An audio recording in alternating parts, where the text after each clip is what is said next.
Okay, well, let's move on to before we, talk about Bayern and the ins and outs there. Let's move to Leipzig and Benjamin Sesko first. The move, of course, to Arsenal was one that didn't work out for him. And I said at the time that Sesko then returned to Leipzig, and I think worst place they'd be quite happy to just keep him in the squad for next season, and work with him, for the time being. Having said that, Stefan, it does look increasingly like there might be a new destination for Benjamin Sesko. After all, indeed, two clubs now kind of in the forefront trying to sign him. One of them is Manchester United. This is a story that has been an undercurrent. Although I still understand that this is still early stages. That he's on a list of names that they've kind of interested in, and you have to remember the demands in Benjamin Sesko are quite high. Leipzig have a gentleman's agreement that would let him go for around 70 million euros. There's been some stories about the agent and complications with that. I've been told that Sesko's agent has always behaved professionally, while also, of course, trying to maximize the money that Sesko can earn, his market value. We receive pushback on any kind of weird ongoings there. So that is one thing. And then, of course, Newcastle is the other club that's been heavily linked to him now. I think much on that will depend on what's going to happen next with Alexander Isak. Isak currently not with Newcastle, right? He's sitting out the camp. He's injured, so he says. And Newcastle are pushing that narrative very hard, saying that he's injured. But there has been strong links to Liverpool. And of course, Liverpool are pushing back any kind of narrative that they are tapping up Alexander Isak. I think we're both smart enough to know what's really going on here, Stefan. That that Isak is the player that Liverpool want, and if Liverpool want a player these days, they seem to get him, and that means Newcastle need a replacement, and that leads us to Benjamin Sesko, and in my opinion, probably the more likely of the two destinations at the moment. Yeah, I mean, it really goes to show how small the kind of market of good number nines is this summer that Benjamin Mm. Sesko has been linked to more or less half the Premier League this year, in a very short period of time. Yeah. As we said, Arsenal were obviously strongly linked with him. I think maybe Tottenham at one point, probably Chelsea, and then we've moved on to Newcastle, and Manchester United. I did say at the time when it was looking like Arsenal were serious about him that I thought it'd be a risky move for him. I thought, and I still do think he's quite raw. I think he's still got a lot of learning to do. I think he needs room to grow into the player that he's going to be. So, and I guess what I'm trying to say is he's not the finished product. So I wouldn't want to see him up front for a club like Arsenal, Manchester City, Real Madrid, Bayern Munich, and Mm. sign for 80 million euros, and they're like, right, go score 40 goals a season. Because I think he'd score a lot of goals, don't get me wrong, but I think he still has a long way to go before he is that kind of polished S tier player, if you will, that you'd put alongside your Mbappes, your Haalands, your Harry Kanes, and stuff like that. Um, and I said, I think he should stay at RB Leipzig. I think he should continue kind of working in the Bundesliga. Now, the interesting thing about Newcastle and Manchester United is that I think both those clubs are obviously in the process of developing and trying to get back to that kind of top. Manchester United obviously trying to get back to that top level, but Newcastle trying to reach that top level. They've obviously got into the top four a few times, but they're obviously trying to get onto a level footing with the best teams in the Premier League. And I think actually he'd probably be a good fit at both clubs, to be honest with you. Obviously, as you said, Newcastle are in desperate need of a Alexander Isak replacement, sooner rather than later. And I think he kind of fits a lot of the kind of same characteristics as Isaac. Big number nine, very fast, happy to run over the back of a high line, good in the air, physical, can take defenders on. He's got a very similar profile to Alexander Isak, I would say. So, and I think he'd be a great replacement for him. But also at Newcastle, he would have time to grow. He's not going to have a title challenging season thrust upon his shoulders. And I think Eddie Howe's a great head coach who knows how to develop young players in England. So I think he'd work very well there. Yeah. Similarly, at Manchester United, they're in desperate need of a striker. Obviously, they got Rasmus Højlund, who's had to come out 3 or 4 times this summer and say he's not leaving the club, despite constant speculation saying otherwise. But he might have every intention of staying at Man United, but I think Man United also have every intention of trying to sign another striker because they can't go another season hoping that he or Joshua Zirkzee can kind of be their main talisman. So I think if Man United were to sign him, he'd go straight into that team, straight in at number 9. And again, he'd probably be given a degree of goodwill to try and get up to speed with things and to develop there because obviously Manchester United aren't really a team who are expecting to kind of challenge the top 4 next season. They'll certainly hope to, but they're not expected to. So where I thought he wasn't ready for a club like Arsenal, I think a club like Newcastle or Man United would actually be quite good for his development, similar to RB Leipzig in the sense that it's not a club. Neither of them are clubs that are challenging for major titles. Mm. They're in a league where they're not the best teams in the league. So he'll be playing for teams that counter attack at times, teams that are on the back foot at times. You'll have space to run into, as opposed to Man City or Arsenal, where he's having to find space in a very crowded box for 90 minutes, which I think will suit his game. And I think he'll play week in, week out at both clubs. So I think that all works. The question is, Manu, whether he actually wants to go to either of these clubs, because we saw obviously Hugo Ekitike turn down Newcastle. Now that might have just been because he knew Liverpool were coming, which is understandable.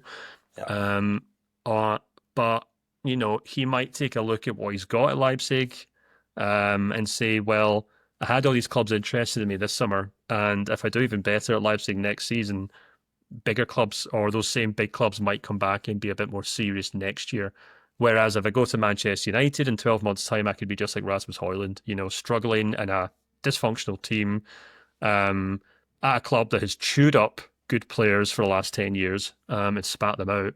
Or you can go to Newcastle. I like I said, I think Eddie Howe's a very good head coach. I think he does very well with players, but he might say, in terms of the overall grand scheme of my career, how's that any different from RB Leipzig? Because I would just be using Newcastle as a stepping stone, as some just to some degree, and he can do that at Leipzig anyway. So I think the question isn't whether they'd be good for him. I think they would. I think the question is, well, will he want to go or not, and whether he needs to go or not. And I guess we'll have to wait and see what happens there, Manu, because it seems like both clubs are very serious about making offers that Leipzig would probably accept.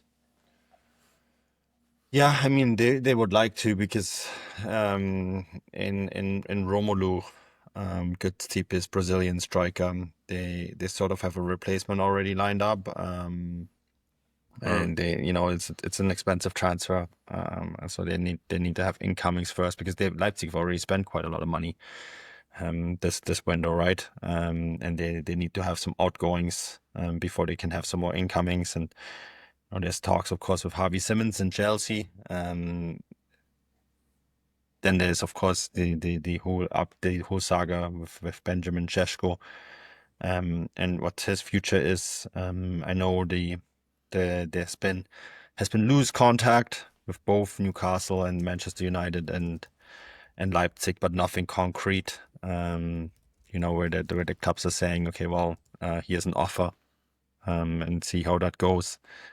So this is one of those things, I think, that where we're at the stage where anything can still happen. From Benjamin Sesko leaves this summer for a significant transfer fee and joins one of those two teams. I wouldn't be shocked if September 23rd comes around and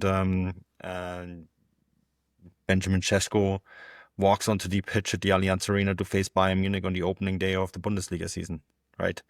So it is one of those where there's still a lot up in the air. And I think too, what I think is really fascinating is this whole thing about Alexander Isak.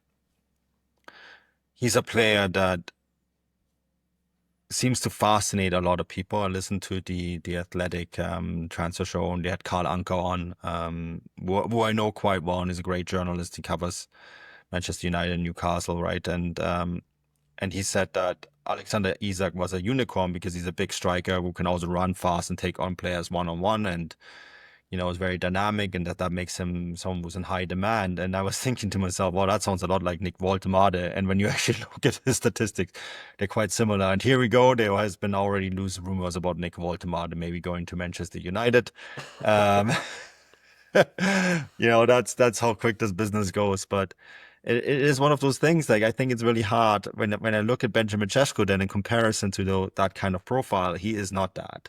He's not, he is a big guy and he's athletic, but he's not that force of nature. And that I think makes him also different to, let's say, like a Voltemade, for example, who can also play as a 10, who has these really good one-on-one skills that we don't necessarily always see with Benjamin Sesko. Sesko is an extremely athletic player. Like, you can throw a high ball somewhere in the corner of the penalty box and he will be with his back to the goal and he'll be able to somewhat fish it out of the air and turn and then make a situation out of it, similar to what Robert Lewandowski could do, or can still do. Still very good. Mm. And so, that's a better comparison in some ways.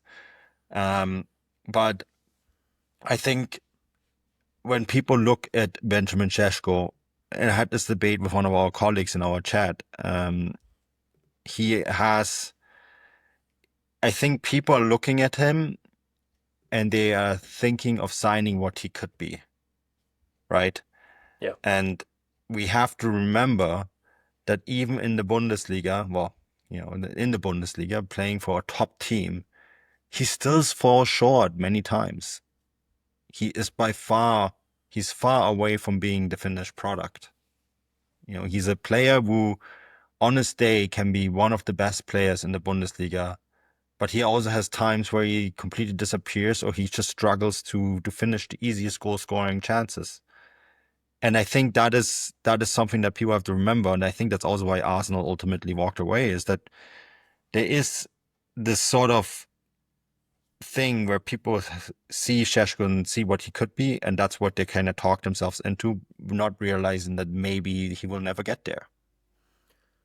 Yeah, well, you've spoken to him in the past about the comparisons to Haaland, which he said to you that he doesn't appreciate, he doesn't like those comparisons. He kind of said in a very diplomatic way, like all players are like, oh, I want to be my own player, I don't want to be anyone else. But for some reason, those comparisons are constantly made because they've got similar body types. They're both quite lanky, they're both very fast, Yeah.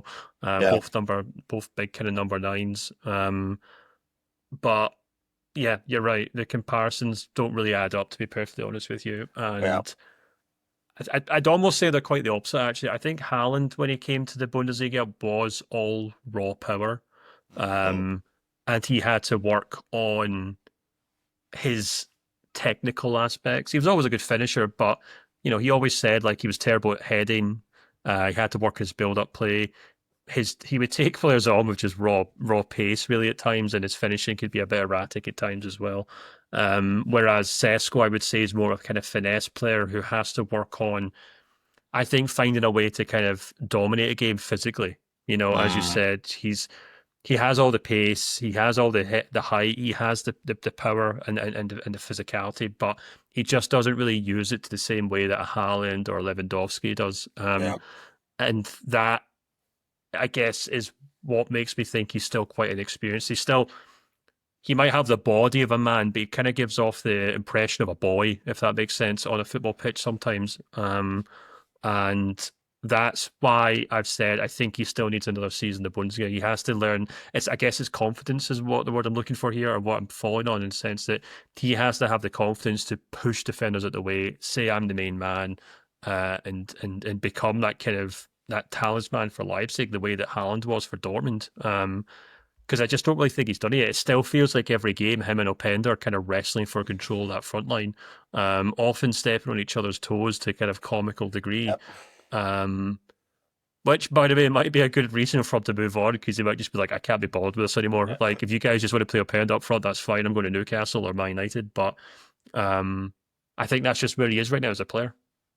Yeah, I think the player he always compares himself to Ibrahimovic, which, is not a bad comparison. Ibrahimovic at Ajax really struggled to find his way. And really, one of the reasons why Ibrahimovic had such a long-lasting career is because he didn't really hit his prime until his late 20s, right? Mm. And we always kind of forget that looking back. There was many years, and especially in the beginning of his career, where he really struggled, and he writes about it in his book, which is excellent, by the way. But and I think that is a good comparison. And so, an athletic, lanky striker like Chesko will probably need some more time. At 22, he's not the same as another 22-year-old striker. It's not the same thing. You might not get the finished product until he's 26, 27. And the question is, can a big club like Man United wait that long when you already have Zirkzee and Højlund in your team who are projects, right? And you are seemingly not interested in giving the time that they need. So it's a really interesting debate. All right.